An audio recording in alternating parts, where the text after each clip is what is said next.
Hi everybody, this is Leo Villat with part 1 of 4 of my The White Light Paramahamsa Swan Dream series. Yeah, it had been a single video before, but I hadn't explained anything. But when I began to think about it and research stuff, well, there's a lot more going on with this dream than I originally thought possible. So yeah, there should be a lot to think about here. I hope you all enjoy it. But now let's get started. This might probably be my most important lucid dream, and it occurred, surprisingly, while I'd been dreaming about being some kind of an insurgent who hijacked a bus. You see, I'd taken part in some kind of a raid on a military installation, and my part in it was to lay down covering fire to give the main party time to get to their extraction point. My orders were to hold the enemy pursuit off for 5 minutes, and then I'd be free to melt away and make it back for my own extraction. I'd taken up a position on the right flank of my team's line of retreat, and they seemed to be making good time in getting away, and so far nobody came out following them. I was on a slight rise in a tree line overlooking a mostly open field to my right, and down to my front where I could expect the enemy pursuit to appear. I was armed with what seemed like a vintage combat rifle, probably an old M1 Garand. After about a minute, 3 soldiers ran from left to right across my field of fire about 250 meters out in front of me, and I was only able to get off 1 shot. No one staggered or fell, but I'm a pretty good shot, and so it must have been a very near miss. And the thing about near misses is you can hear them whiz by. It's very disconcerting when that happens, and so they must have realized how close they'd come to being killed or maimed. Well, it wasn't 5 minutes yet, but I thought to myself that these soldiers would probably be spending the next few minutes cleaning out their pants and praying to God. And then I suppose they'd think I was some kind of fanatic and I'd hold my position and fight to the death, and so that'd mean they'd need another few minutes to devise a plan for how they could neutralize me while minimizing their own personal risks. I also noticed that they were going the wrong way to catch up to my team anyway, and so why would I even want to stop them? Let them waste as much time as they like barking up the wrong tree, right? And well, since all that seemed to be adding up to more than 5 minutes, I wondered what I was still waiting around for. And so I declared mission complete, and I melted away. I made it to a road along a rural stretch of brush-dry country scenery just as a bus going my way was picking up passengers, and so I came aboard myself. Well, I couldn't conceal that big rifle. I can't imagine why I couldn't just discard the thing, except maybe for the fact that it may have been more valuable to the cause than myself, and that my orders had been something like, "Come back with that rifle or don't come back at all."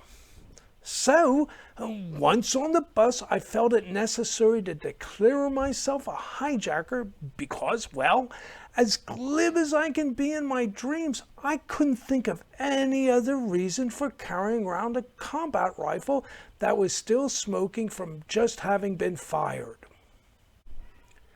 Well, I did my best to put myself completely in charge, but there was a young woman who began to talk back.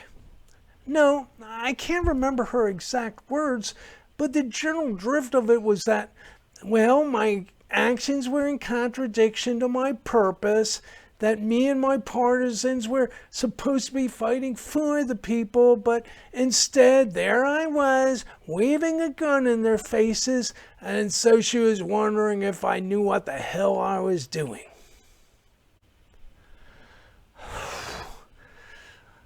So yeah, it looked like she was going to make things difficult. My survival response should have been to exercise complete brutal authority toward that young woman. And that would have kept everybody else in a state of shock and at a safe distance. But well, she was right about my moral imperative, and she said it out loud, and soon it'd sink into everybody on the bus that she was right and I wouldn't shoot anybody. And then what would happen? They'd all turn on me. That's what would happen. But it would take a while. People were still fear-struck, and it'd take time for them to think it all through. But I couldn't let that girl speed up the process with her correct moral insights and courageous leadership, could I? So I had to come to terms with her. But it wasn't like we could have a private confab or anything. Well, so I just looked at her. Without uttering a word, I just thought. Yeah, I thought at her with my eyes. It's with my eyes burning with the will to communicate. And so I guess my eyes were shouting at her something like, "What were you thinking? Why do you have to say that? Couldn't you just go along with my bluff, or were you trying to get both me and yourself killed? Now, just behave yourself, okay?" Yeah, I said all that with my eyes, but her eyes seemed to be talking too. And then I found my eyes replying to her eyes with, "Well, okay, you win. I'm out of here. But just give me 5 minutes or 5 miles, okay?" Well, it might be hard to believe, but her eyes replied with a crystal clear, "Okay, deal." Okay, apparently that's something we can do in dreams. But yeah, she really seemed to have gotten into my head, or maybe it wasn't telepathy, but the both of us were really just good at picking up on each other's body language or whatever. But yeah, this whole dream was getting really weird, and so I started looking for a place to get off. And there's another thing that I hadn't thought about for years, and that's, well, what happened to the rifle? It just sort of vanishes somewhere during that interaction with the girl, doesn't it? I wasn't even thinking about it anymore. It vanished as much from my consciousness as from the dream scene. But yeah, none of the passengers tried jumping me, and so it really didn't matter enough to notice anyway, right? And heck, it might have been part of the deal that my eyes made with the girl's eyes. So yeah, I stepped back from the girl and turned to face front to see where the bus was going, and about a minute goes by when I saw that we were passing an old abandoned railway freight yard.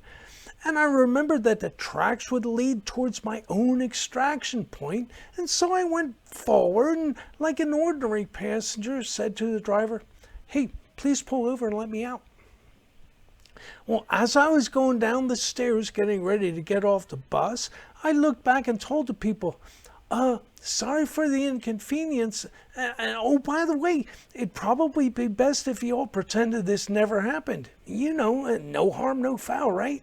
And besides, the cops will think that some of you were, in on it with me, and you'd all be held for interrogation, and nobody wants that to happen, right?" Then I looked up at the young woman, and yeah, I was pretty sure she thought I was trying to con everybody, but I was also pretty sure she'd just let it go, and they'd all follow her courageous and morally correct lead, and I'd have time I needed to make my getaway. Then I looked down and noticed I wasn't wearing any shoes. Well, in dreams, when one finds oneself barefoot, it's a sign that one's on sacred ground. And this somehow made me realize that I was dreaming, which turned the dream into a lucid dream. And so the intensity of the dream ramped up significantly, and that empty railroad freight yard became an exquisite place of beauty. The dust, dirt, rust, and puddles sparkled like diamonds, rubies, emeralds, and pearls. Well, this wasn't my first lucid dream, and so I knew to set aside the plot of the ordinary dream and then do what I'd planned to do for my next lucid dream. So it was like I was working from my lucid dream checklist. First, I hovered up in levitation, then I raised my legs off the ground and folded them up into a lotus position. Yeah, really, I can't explain why, but your dream levitation and flying will always be more efficient if you do it from the lotus position.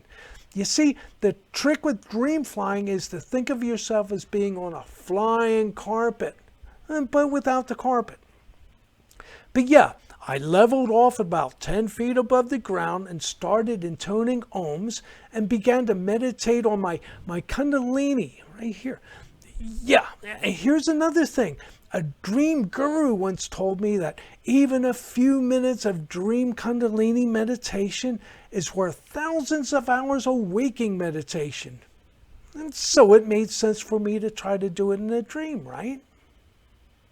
Well, not even a few seconds passed before the air or perhaps the space itself began undulating out in waves and ripples from some central source point. It's 10 meters out in front of me, like somebody threw a stone into a pond. And then the clear air all around turned an otherworldly shade of rose, violet, or magenta. Well, yeah, you know, like light purple and guy colors. But yeah, that was indicating an upper shift in frequency for the entire dream scene. I was in a state of curious expectancy when the central source of the ripples ripped open as though a hole had been torn through reality.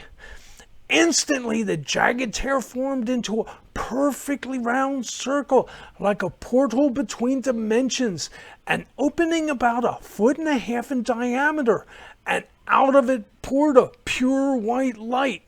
It appeared like burning magnesium in front of a chromium mirror.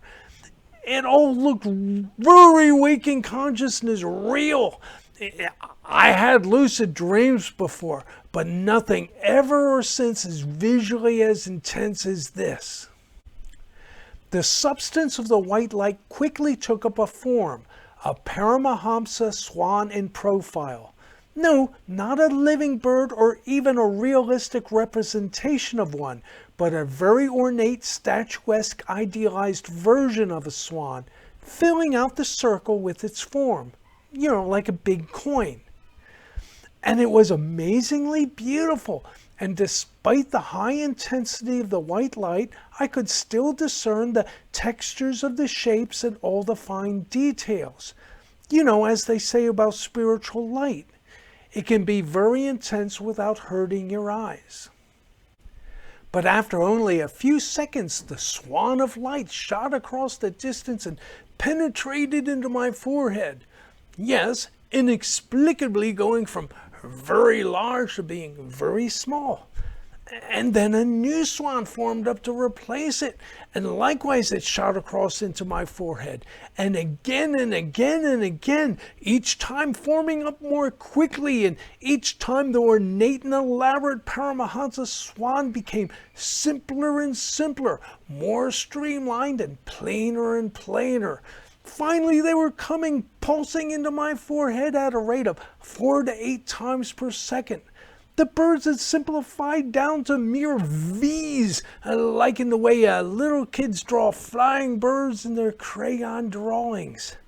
Oh, then they weren't coming at me in a straight line, but they were revolving like a corkscrew spiral. It was kind of really cool. When I awoke, my Ajna chakra was still pulsating with the feeling of the spiritual energy. It was no longer perceptible as light, but tangible as a pressure sensation, and that sensation spread from my Ajna chakra to my crown chakra, as well as down to my throat and heart chakras. And even now, more than a decade later, just thinking about that dream brings back those same sensations. Well, that's it for part 1. And now on to part 2 of my 4-part series.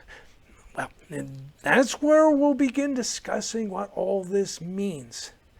And part 2 should be a lot of fun because we'll get into where that girl comes from. So, yeah, thanks everybody. Let me go. I got to start shooting part 2.